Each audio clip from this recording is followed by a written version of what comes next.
Hey everyone, welcome to my messages. I'm Jalala. Today the topic is fat, intimacy abuse, and the inner child. Wow, I know that's a pretty intense topic, isn't it? Well, I think you might like this one, and I think it's because a lot of people have this same issue, and this little epiphany that I had today hopefully will help you get to the bottom of whatever is causing you to have the same problem, if indeed you are. But before we begin, I want to talk for a second to all the new people.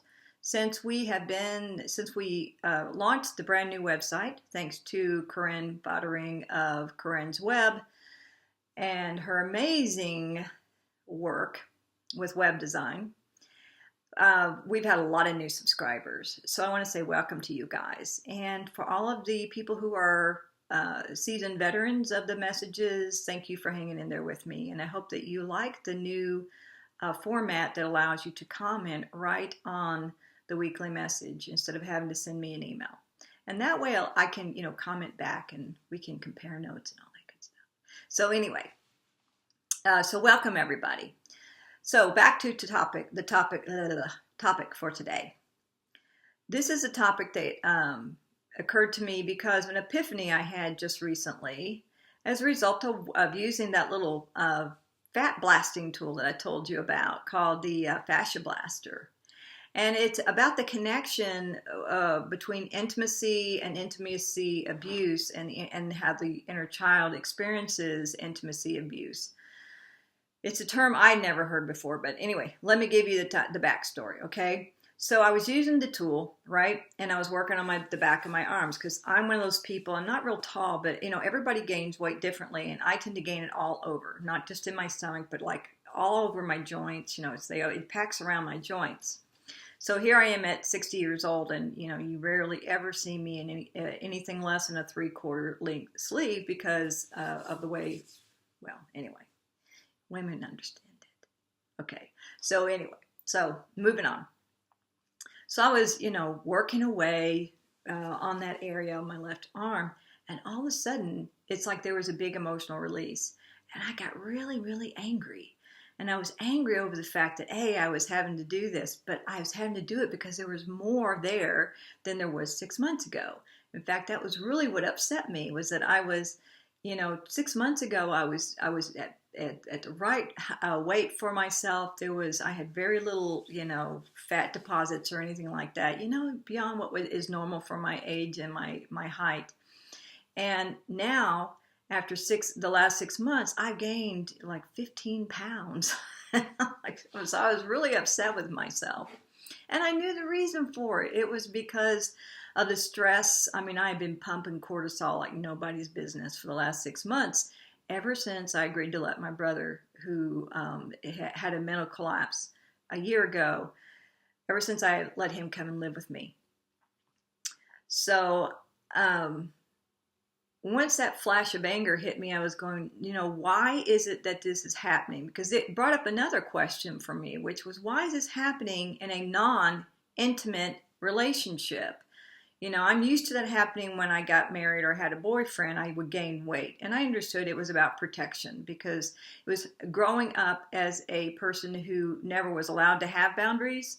In fact, my job was to be for other people, not for myself.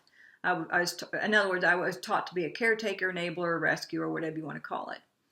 I knew I was going to gain weight because I was still learning healthy boundaries.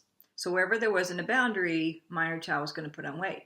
But I didn't expect it to happen with a non-intimate relationship, or what I considered to be intimate. But it did.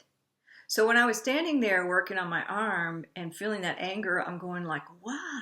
What is this? And all of a sudden this thought popped into my head, this term, intimacy abuse. I'm like, intimacy abuse?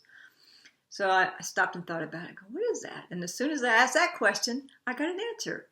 And the answer was, intimacy abuse is the robbing of energy, the inner child feeling robbed of energy that it needs to preserve the body during an intimate relationship.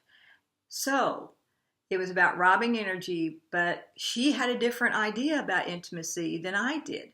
From the inner child's perspective, an intimate relationship was any relationship where I am so heart connected that I will cross my own boundaries to overgive to somebody.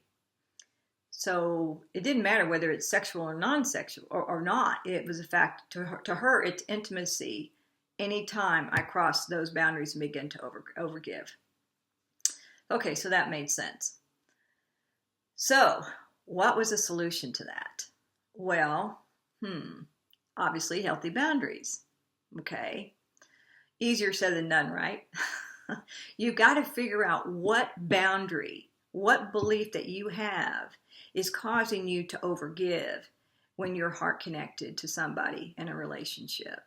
So for me, I began to see the mirror in what was going on with my brother. So my brother, let me take a second to explain that to you. So he had a mental collapse, like I said, about a year ago.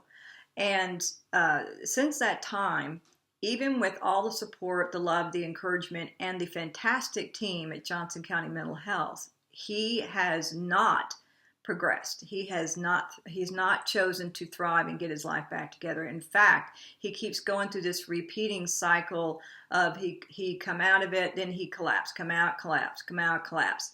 And after about the 9th of these cycles, of which about 6 of them were living with me over the last 6 months, I finally got it that he has this core belief that he doesn't have the right to thrive because he has to punish himself, because now he realizes that ever since his chronic depression was triggered back when he was 39, and he became suicidal then, which caused his wife to divorce him because she thought he was going to kill her and the kids because he got a gun and the whole thing. This is a former software developer making $80,000 a year in the 70s and 80s, who just fell apart when his chronic depression was triggered. Anyway, so he believes that he's got to do penance for the rest of his life. So every time he begins to thrive, that fear steps in and says, no, I'm not allowed to, because if I do that, then I won't be able to make it into heaven when I die. He really believes he won't make it into heaven when he dies because of his pain. He doesn't believe he's forgivable, okay? So I realized, okay, so if he's got a core belief that's keeping him from thriving, there's a core belief in me that's keeping me drawing these kind of situations into my life and overgiving and robbing myself and then causing my inner child to feel abused and having to pack on extra fat. Okay, so what was it in me? Well, what it was in me was a belief that I was responsible for whether they lived or died. And I got that from my parents because both of my parents had depression, which none of us really realized that they had. So I was taught I was crisis driven. I mean, my whole family it was like you never knew when the next crisis was going to hit. And back then we didn't know that my father's meltdowns were anxiety attacks. We thought they were temper tantrums. But anyway, it would just start a whole cycle of abuse. So I'm programmed to that and to believing that it's up to me to make certain that they're happy and that they survive. So in this situation with my brother, I could say, well, I was not having healthy boundaries. But at the same time, I had to stop beating myself up and go, you know what, you have made progress, because you will learn once you figure out what your boundary issue is, to set the boundary and to take action. So here's the example. This time it only took me 6 months to figure out that he had this belief and that he was going to stay in this perpetual cycle until it probably drove him mad.